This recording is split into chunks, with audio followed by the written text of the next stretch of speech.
At Stryker, especially Stryker Acute Care, we are grateful and eternally grateful for the nurse community. Everything we do is for you. Our doors at Stryker don't open up until you go to work and you take care of patients. And I feel this is our very modest way of helping pay back a group of professionals that has given so much to us at Stryker over the last 80 years. Our mission statement reflects our connection to and our reliance on the nurse. And our mission statement at Stryker is this: together with our customers, we are driven to make healthcare better. And we are driven to make it better with you, together with the nurse. And there couldn't be a more special group to make healthcare better with than the ANA. It is an organization that is all about the nurse. And even more so, you all, this group, the nurse innovators. And I think that Stryker and you, I know Matt would agree with this, and Ori and Kate, we have a lot in common. And just like all of you, science and innovation have run through our company's history since day one. And if any of you are not familiar with Stryker and our roots, I'll tell you a little bit of a background here. Our founder was an orthopedic surgeon, Dr. Homer Stryker. He was based out of Kalamazoo, Michigan, which is where our headquarters are right now. I live there. Matt lives there. Very small town in Southwest Michigan. And he summed up his philosophy with these words: if your tools don't work, make them work. If you can't make them work, make some that do.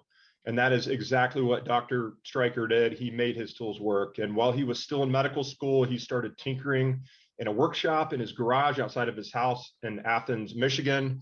And in a few short years, he invented a rubber heel for walking casts. He invented a unique hospital bed that reduced blood clots and skin problems in bedridden patients. And he also invented a specialized saw that cut through casts without cutting the patient's skin. And Dr. Stryker, he sold his first product in 1937, and he kept on inventing, and he founded the Orthopedic Frame Company in 1941 and incorporated that business in 1946. And that is the company that all of you know today as Stryker. Dr. Stryker never stopped making new and creative medical devices, and he oftentimes worked on them in the basement of Borges Hospital in Kalamazoo through the night as he took care of patients up on the floors. And in 1958, he developed his masterpiece, what he called his masterpiece, what we call his masterpiece, the Circ-O electric bed. It's a big round bed. Some of you may have seen it. There are still actually some hospitals that have that bed in use today. So more than 80 years since his first breakthrough product, we at Stryker still reflect the creativity and the inventive mindset of Dr. Stryker every day. So needless to say, clinician-focused and clinician-led innovation is in our DNA at Stryker. And as a part of our unique approach to innovation that allows us to maintain this really customer-focused approach is our customer-centered design principles that are such a big part of how we innovate here at Stryker. And before I hand it off to Matt Regneri, who's our Director of Portfolio Management for Acute Care, I'm going to tell a really quick story that I think reflects our mission and our goals as an innovative company. Some of you may know we launched a new bed called ProCuity. It's a med surg and an ICU high acuity bed about 9 to 10 months ago. And I was up at Spectrum Hospital in Grand Rapids, Michigan with a rep, and I was there introducing the bed to a handful of nurses. And it was amazing to watch these nurses. There was about 10 of them that were in a really small room, and we had a marketer up there and a sales rep that were walking through the bed. And when we got done with it, there was about 4 nurses that came up and they hugged the sales rep and they said, "Thank you so much. It really feels like you listened to what we told you that we needed."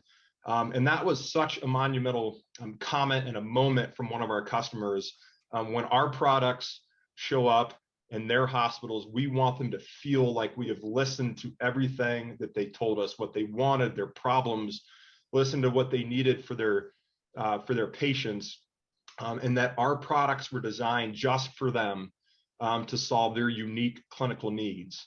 And that in itself is the essence of customer-centered empathic design. And with that, I'm going to hand it off to Matt. I want to thank you again for your time.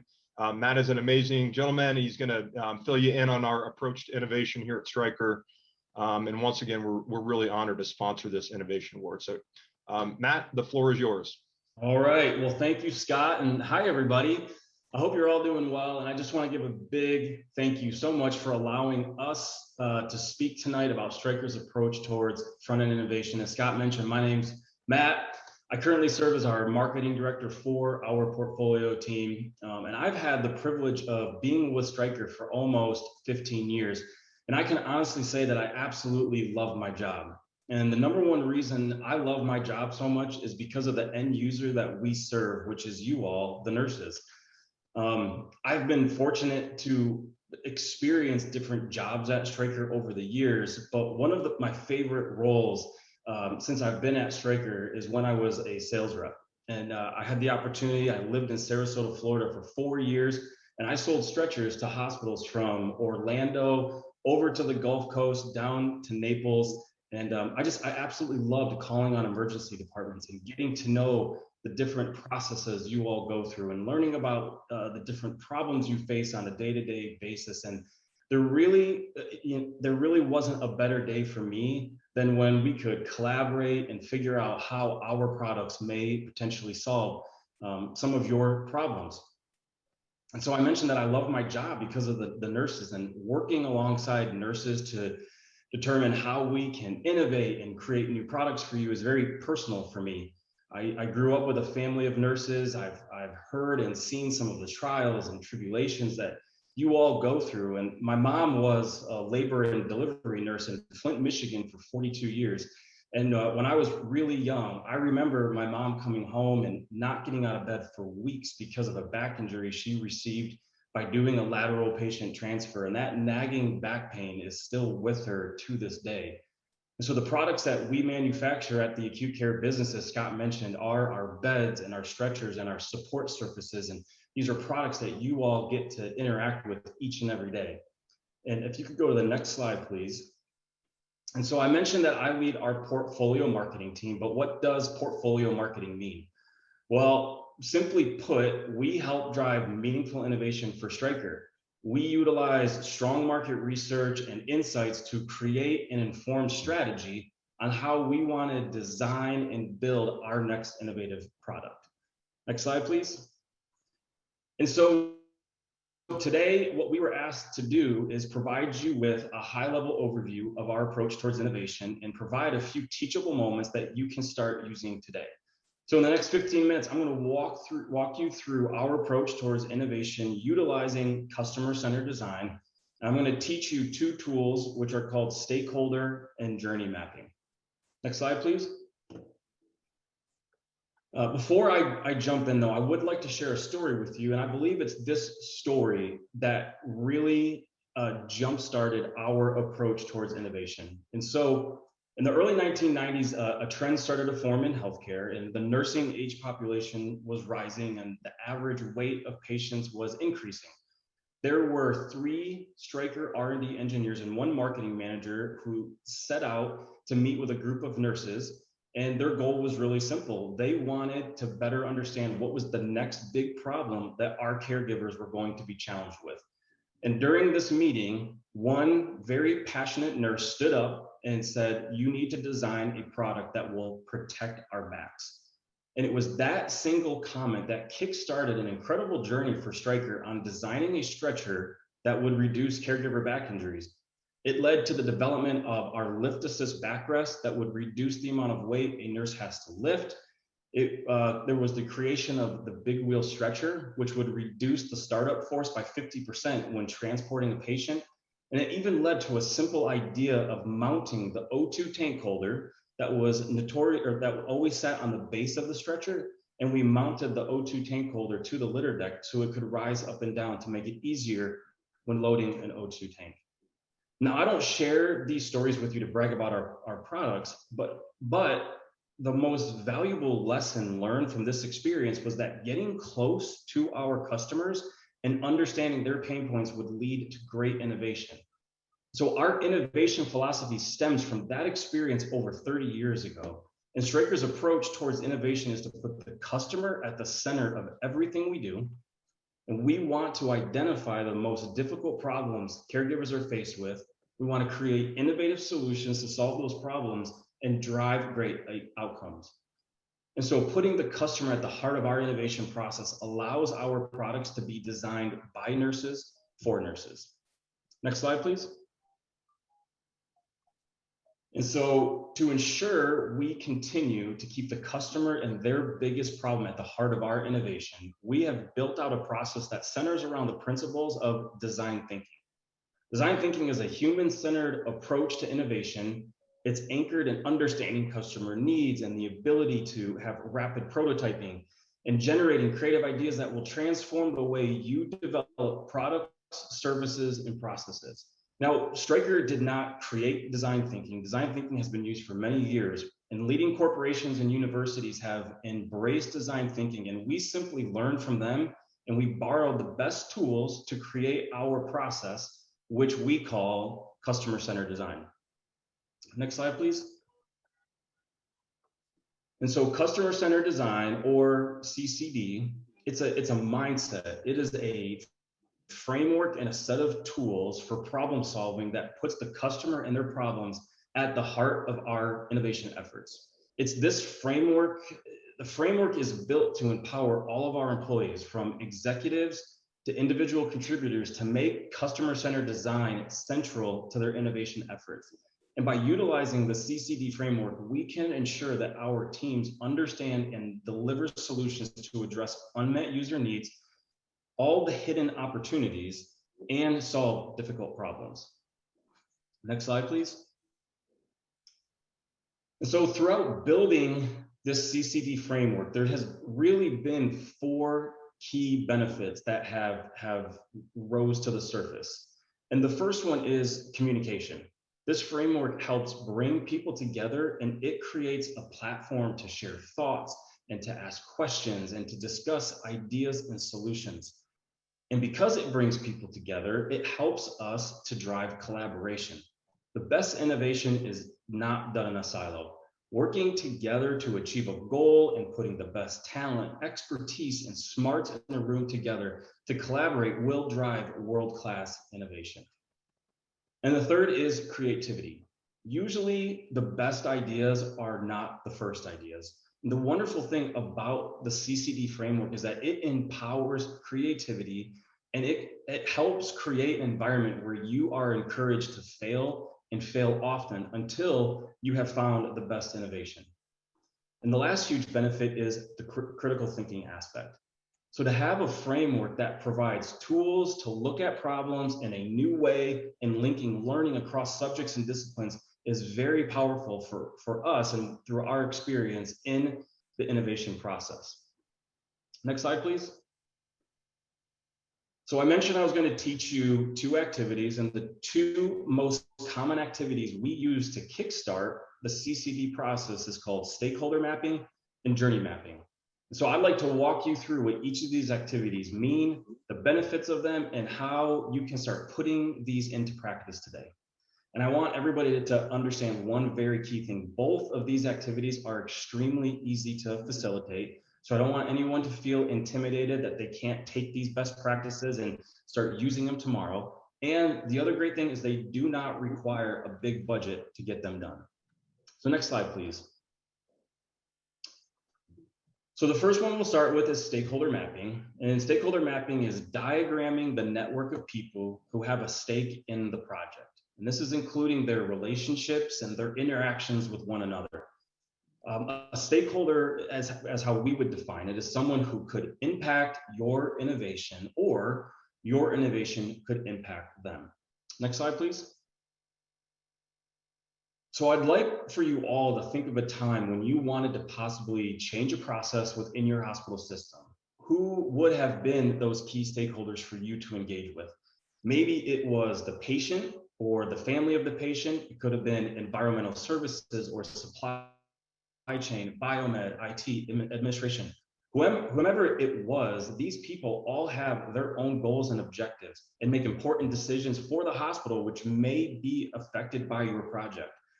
So I always find it really interesting because oftentimes when I ask my teams who their stakeholders are, they usually always give a very resounding, yes, we know our stakeholders.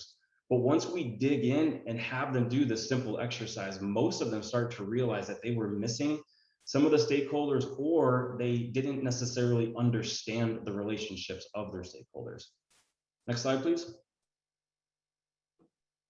So out of all of the different exercises we could do throughout the CCD framework, in our opinion, stakeholder mapping is the most important exercise to start with, because it helps us identify the key stakeholders we need to consider making connections with, and understanding the relationship between the different stakeholders, such as their mindsets, their concerns, or their major pain points. Stakeholder mapping will help break down selective perception by encouraging us to look at problems or opportunities through multiple perspectives, which will help ensure we get a clear lens into the best innovation we can provide. Next slide, please. So there are 3 easy ways to conduct a stakeholder mapping exercise. And I would encourage you all that you start this process, as you start this process, that you do it as a group or as a team, and that you do not do it by yourself. And it's important to do this as a group because you will pull in different experiences and expertise. And so step 1 is to make a list of all potential stakeholders, and you're going to want to make sure that you think broadly. And once you feel like you've created a really robust list of stakeholders, you then are going to want to go through and select the top 10 to 15 most important stakeholders. Now, how do you whittle down your list of stakeholders? We tend to go through a voting exercise, and we'll give out 3 to 5 dot stickers, and we will place them by who we believe are the key stakeholders, and whoever gets the most votes, those then become the top stakeholders that we start digging into. So once you have all of your stakeholders, we want to go through and organize and align them.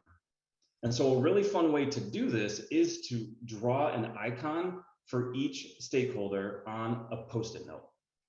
So what do I mean by an icon? Well, let's use the example that you are looking to change some sort of process within your hospital, and you're looking at the connections that may be made in biomed. Well, as icon for biomed, you may put a wrench down. Or if a physician might be involved as a stakeholder, you would put a stethoscope down. And the reason we encourage icons to be used is because the pictures that you draw will start to evoke emotion, and emotion can drive empathy, and for the problem, it can drive empathy for that problem that we are trying to solve. And so once you have all of your icons drawn on your sticky notes, you're going to place them on a large worksheet that can be hung on a wall, or it could be laid out across a large table. And you're going to want to start thinking about the relationships between the stakeholders and start connecting the stakeholders with a line and define the relationship. So how do you define the relationship? Well, a great example is what they do. What is their role in the process? Who may be a champion, a blocker, an influencer, or a coach that could help you through the process? And once you have you have tons of lines going across, and you've identified and you defined what the relationships are, you want to then create thought bubbles above each one of your stakeholders to identify their main concern, challenges, or pain points. So I promise this is a really easy exercise that you all could start doing tomorrow. If you could go to the next slide, please. So the next exercise that I'm going to walk you through is called journey mapping. And journey mapping helps us understand who has the biggest problem. Because remember, we want to solve the problem. We want to solve the biggest problem. And so a journey map is a visualization of the process an end user goes through. It helps us depict the interactions and experience over time through the end user's eyes, and it includes touch points with products or stakeholders or the environment that the journey takes place in. So journey mapping helps us understand the emotional journey that people will go on. Next slide, please. So let's say a problem that you want to solve within your hospitals is patient falls, and you want to create a journey map. Well, you may start your journey map.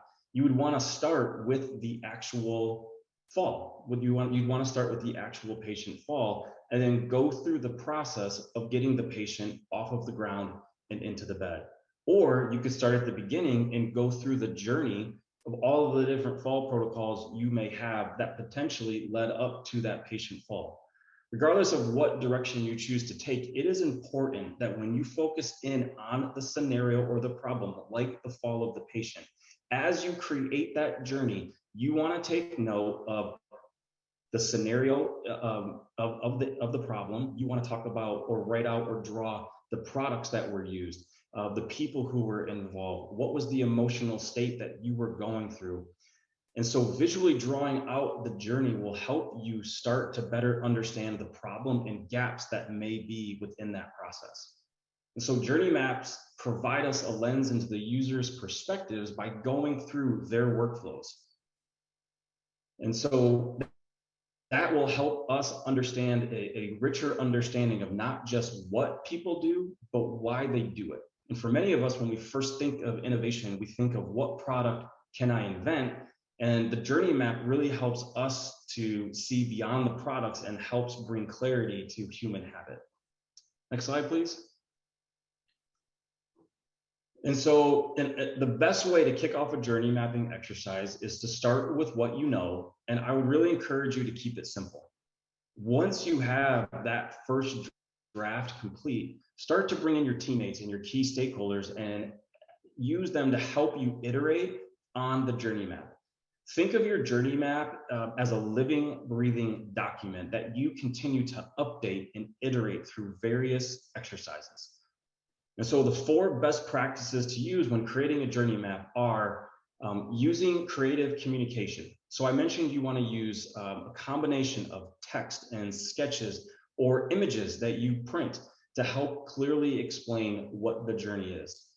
And the second is you want to start to identify the touch points.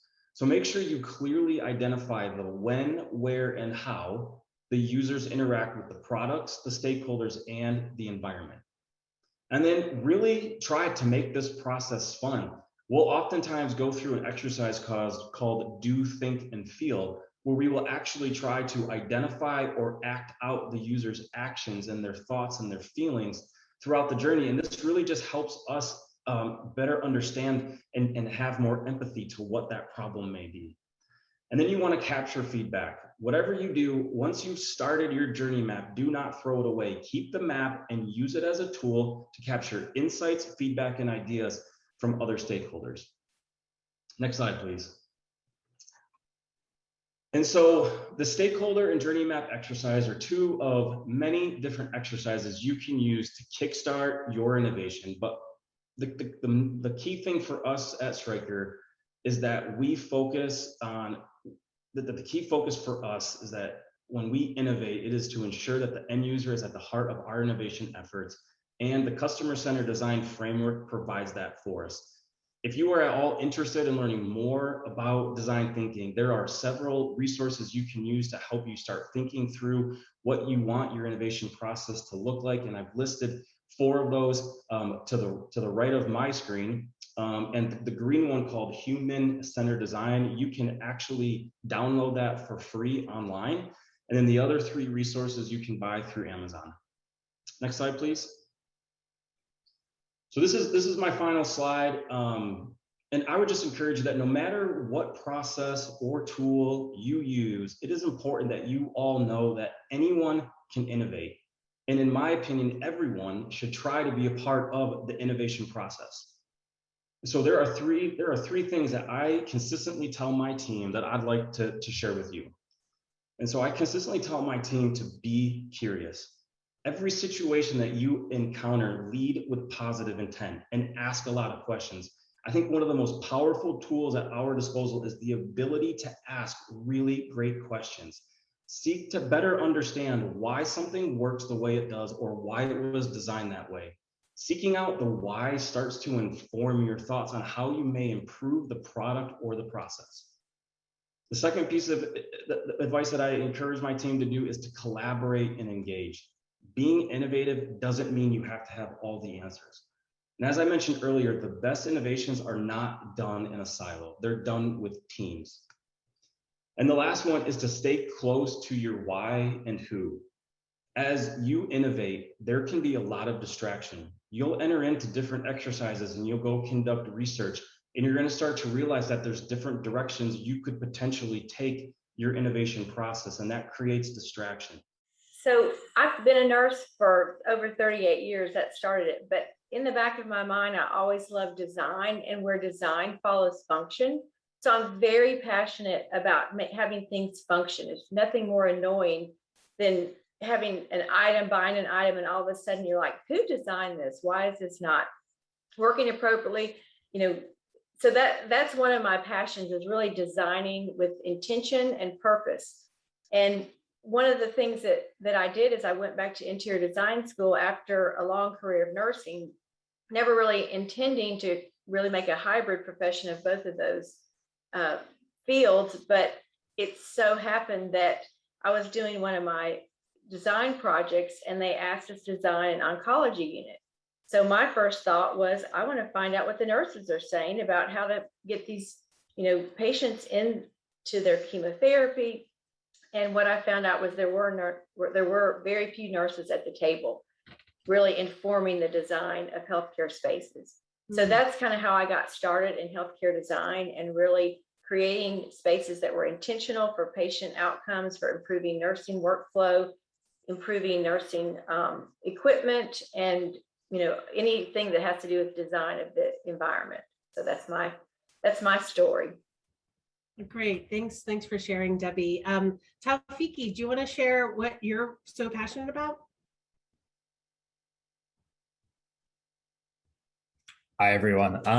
Yeah, so I'm really just passionate about, as Matt mentioned in his presentation, like listening to my fellow nurses and what we have issues with, and trying to solve that. That really, I think it's kind of like solving a puzzle. And when you're done putting that last piece on, there's this satisfaction you get. And so for me, I'm really, really passionate about figuring out what to make things better for our nurses, my fellow coworkers, and the patients. So there's a lot of things that, if you sit at a nurse's station long enough, you'll hear everything we gripe about.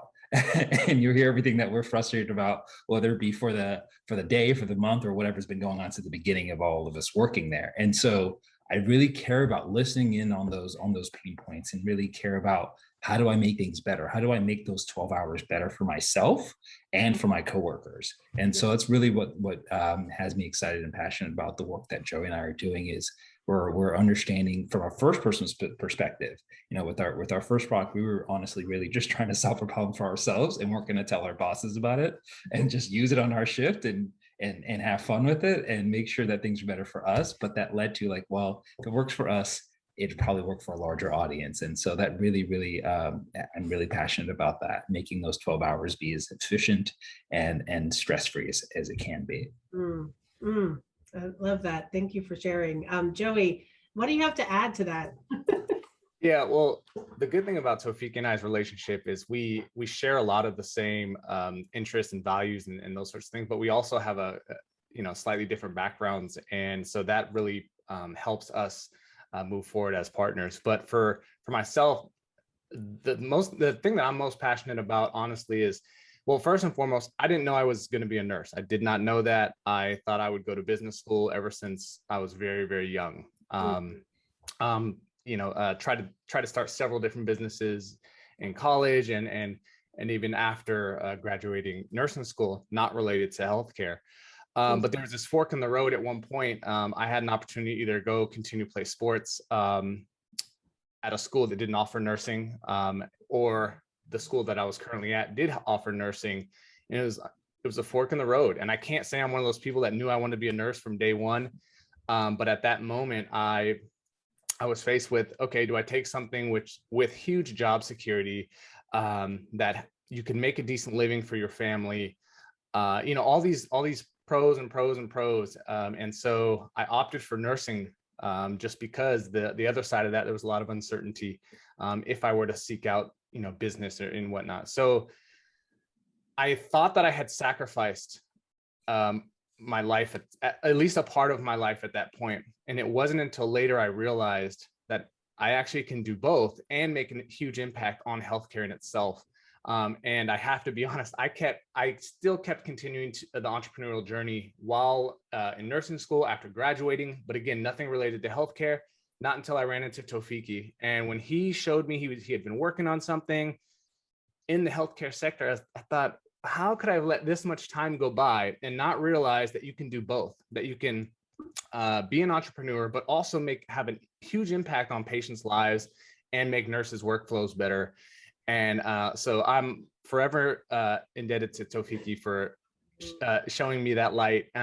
But what that did is sparked a passion for improving healthcare, but understanding that nurses, if we can figure out how to leverage the creativity and the innovation that nurses already have and have already had for, decades and decades, we do this every single day. How do we leverage that? That's what I'm really passionate about, and really what drives me to figure out, all right, we got to be able to tap into this on a broader scale, not just when a couple of nurses decide to go off on their own. And so I'm very passionate about that and what that entails for healthcare and how we can improve moving forward. Incredible. Thank you. Makes me think about the research that's talking about we need more T-shaped people rather than I-shaped people, in the sense that you have kind of like, you're not just a person who does nursing all day long. You are also have innovation. You have a responsibility to make your job better for other people, for the patient, for all these different things. And so bringing some entrepreneurship in there too, so a lot of things that can help you do your job. So I wanted to actually ask about that. Like, what are the skills that you bring every day, especially in the context of talk about empathy and sensing? How do you come up with the ideas from Joe and Tofiki, I wanted you to talk about, like, how did you come up with your idea, and like, how did it bubble up to the top? But also from your perspective, Debbie, you see this every day. So where did these ideas come from? And then Matt, you talked about that as well in a bigger way on how you do it as the structure happens, but where do these ideas come from most of the time? So if any of you want to jump in and take that, go ahead. I can take that, because one of the main things, and you've already mentioned it, that sensing and that intuition, but asking the right questions, just as Matt mentioned as well. And when I was asked to do that project, I started asking the questions: where are the nurses, and what are the nurses saying? And when I found out that there weren't nurses, in this space saying, making recommendations, I thought, well, we need to fix this. We need to change this. And so you kind of take an environmental scan of the issue that you're looking at, the problem you want to solve. And I call it dot connecting. That's one of the things that I do. And, one conversation will lead to another, which might lead to another. And then you kind of really understand the landscape of what you're dealing with. I was looking for nurses that had some ideas about oncology, planning an oncology clinic. And then what I discovered was there was a whole science around evidence-based design, where if you plan it in a certain way, and guess who the founder of evidence-based design was? Florence Nightingale. So that just made me just go, aha, this is where nurses need to be, in this space, and we're not here. And we need to create a platform and a supporting structure for nurses that are in this space, so that they can, advocate for the patient, advocate for the products that really improve and help with that. So I roped a nursing school colleague friend of mine into this and said, you would not believe there's this evidence-based design information out there, but nurses don't know about it. That if we design a space in a certain way, it'll improve productivity, it'll improve outcomes, decrease patient falls. And so we were at a design conference where we thought there were no nurses. And what really was the tipping point for us is we sent a note up to the speaker of this 1,000 person conference, and we said, if there are any nurses here, please come to the back of the auditorium. Not knowing what we would find, and that takes courage to do that, but we did it. And 6 nurses came to the back of the room, and each one of them said, I had no idea there were other nurses here. So really following your gut, that environmental scan, trying to ask the right questions, connecting the dots, And I actually created almost like a journal of the process, and you can see how all the pieces started fitting together. And then it kind of pulled me down this road. I wasn't starting off to think I'm going to start the Nursing Institute for Healthcare Design. I just started asking questions and identifying that need. And then, things evolved from there. Yeah, asking questions and finding that need. That's a really great takeaway from that. So Joey, Tofiki, Matt, any thoughts on how do you take those ideas that are everywhere, or those thoughts, and actually finding the golden nugget?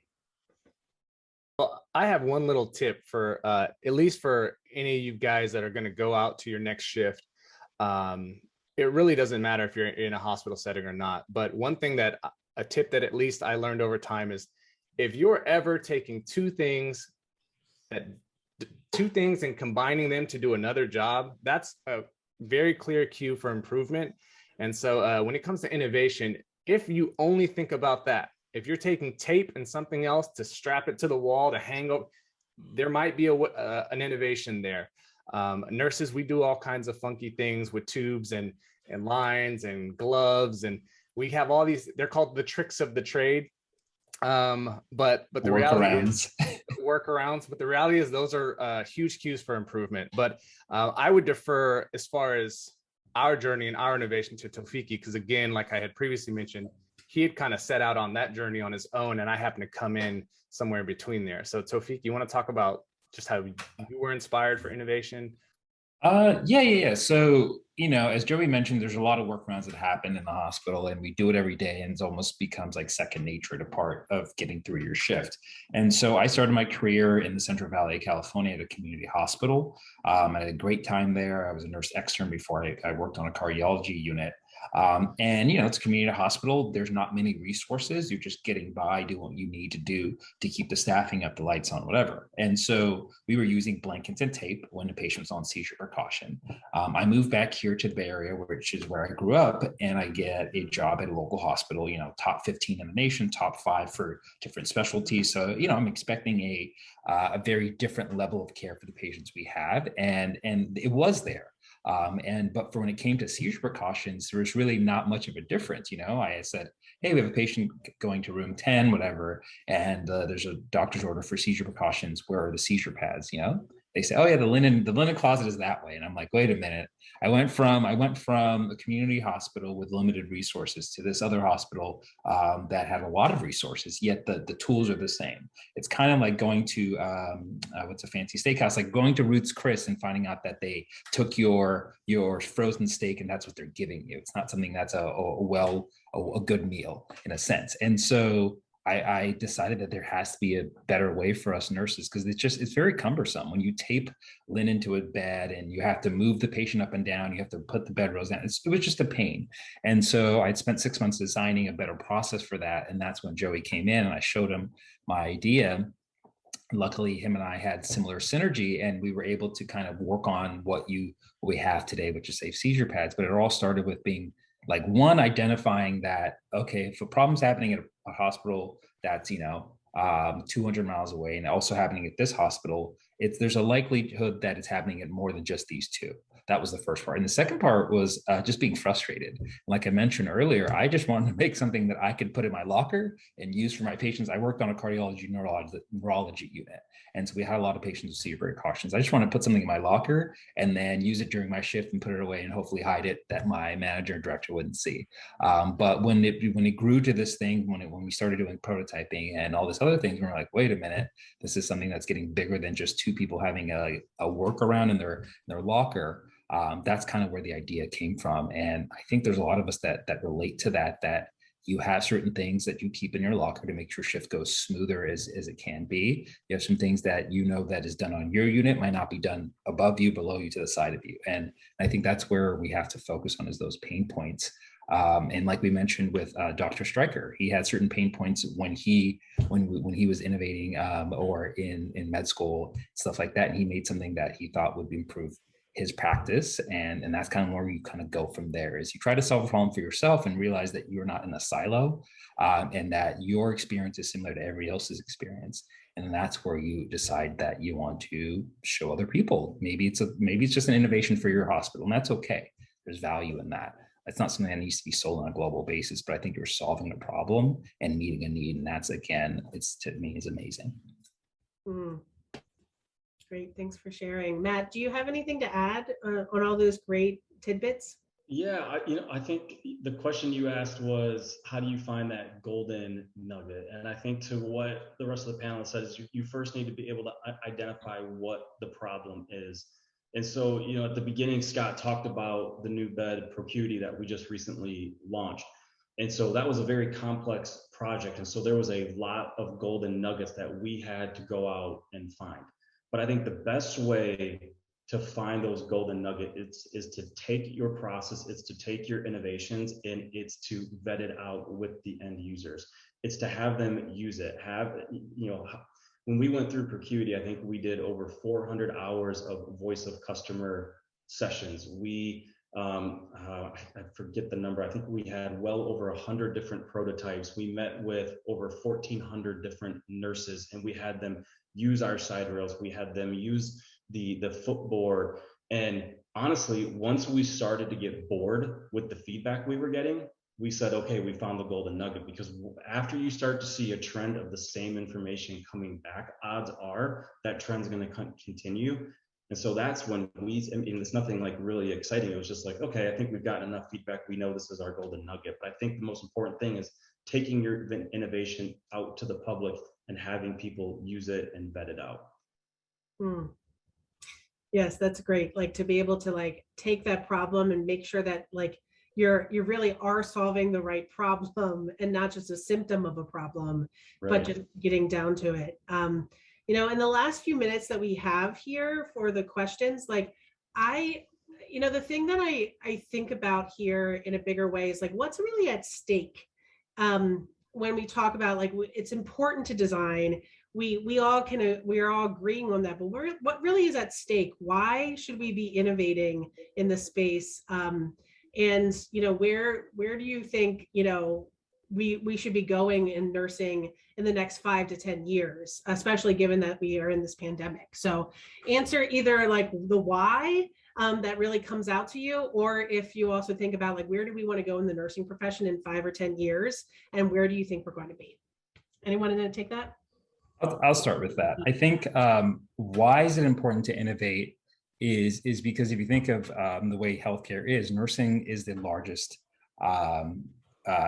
workforce for that. We outnumber many different groups. And so when you're talking about innovation and you're talking about the products that we're using at the hospital, it's kind of the way I'm an analogy guy. The way I see it is a lot of the products that come to nurses are kind of, if you think about cars being designed by bicyclists, yes, they're on the road also, but they're not really the ones using the tools at the end of the day. Mm-hmm. And so why it needs to change and let a lot of nurses be in the room, whether it be for designing a new hospital, designing a certain unit, or just deciding products that nurses end up using, bladder scanners, and other type of tools that we use throughout our day, is because we're the end users. And a lot of things for the history of healthcare is nurses are at the end of that journey. We don't get to see it till it comes to a unit. The hospital's already spent millions of dollars on that new product. And we go, oh, who made this thing? Because I didn't have any input in that, and nor do I like it. And so it's really important for cost savings and patient satisfaction and nurse satisfaction to put us at the beginning of that journey. It's okay to have bicyclists in the room when designing a road, but the driver should also be at the beginning of that. And when it talks, in addition to that, in the innovation space, I think for nursing in the next 5 to 10 years, like you talked about in your talk, Amy, it's important to have equity as part of that. And so there are many different nurses in many different spaces that have value and input, and they don't always get a chance to speak. And I think it's important for these type of spaces and other design thinking spaces to include nurses from all over. Like I said, I had an experience as a community health nurse, so I had experience at a very top level hospital. And so having nurses from all types of backgrounds and all types of demographics adds to the value of healthcare that we're providing, and adds to the patient experience that we're creating for the future of nursing, for the future of healthcare. If we have same people in the same types of rooms, we're not really doing a well-rounded job. And so I think it's important to look at that as just the why is important to make it better for the end users, and also the future is to include everybody in these conversations. I love that. That's a central tenet to innovation. You need to have diversity of thought and opinion. So anybody else want to take that for the next minute or so? I'll just share one thing, and I know one of your expertise, Amy, is really creating cultures with innovation. And I think that is one of the things that nursing is really trying to improve. And I know that, that Ori and her team at ANA is really trying to create that and change that. I've seen some questions in the chat about how do you do that in your hospital. And I think nurse leaders really need to step up to the plate and really create that open dialogue, bring those people to the table without a sense of fear or judgment. Every idea is welcome. You don't have to come with an idea that's completely mapped out, maybe like Tafiki and Joey did. It's just like, let's make a list of all the things that are bothering you or that aren't working or that you're taping together. And let's try to figure out a way to create solutions. And I think that's one of the things that I've really been passionate about, is really creating a courage really to be able to bring your ideas forward. Some people may not be in a culture where they feel like they can share it, where they're either in a hierarchical structure where they may not feel free to share the ideas. So I think that's one of the things that healthcare in the broken system that we're in, from a real systems approach, it really needs to come from within and build with the stakeholders that are at the bedside and doing the work to create those innovations that are going to really transform healthcare in the future. It's all about transformation. Joey, Matt, do you have any kind of final thoughts before I pass it over to Ori? None for me. Okay, Joey? Just a couple, in my opinion, there's two things. Not sharing your ideas, as Matt talked about in his presentation, sharing your ideas and the value of that, but not sharing it. If you write on a Post-it and put it in your drawer, it does nobody any good. And we took an oath as nurses to be advocates for our patients. And that includes your ideas and your improvements, whether that be a product or a process or a practice change. And so if you keep it to yourself, it's never going to reach the patient. And that may come with a sacrifice of whatever you're looking for out of that. But so share your ideas, get them out into the universe. And then it's pretty clear in the last 2.5 years why innovation matters. We've been put to the test, and we've shown time and time again that we're resilient. We've been able to innovate at times that we didn't think that we could.